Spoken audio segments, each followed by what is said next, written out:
ആക്രമണകാരികളായ തെരുവ് നായ്കളെ കൂട്ടിലടക്കുക എന്ന ആവശ്യവുമായി ജനകീയ കൂട്ടായ്മയുടെ നേതൃത്വത്തിൽ പയ്യോളി മുനിസിപ്പാലിറ്റി ഓഫീസിലേക്ക് ജനകീയ പ്രതിഷേധ മാർച്ച് സംഘടിപ്പിച്ചു. തെരുവ് നായയുടെ ആക്രമണത്തിൽ ഇരയാകേണ്ടി വന്ന അതിഥി മോൾ പ്രതിഷേധ മാർച്ച് ഉദ്ഘാടനവും ചെയ്തു.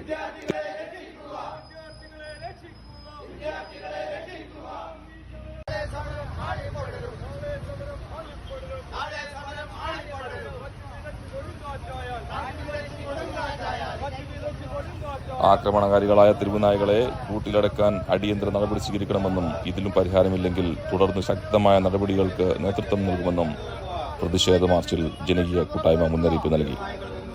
എസ് വി റഹ്മത്തുള്ള അധ്യക്ഷത വഹിച്ചു.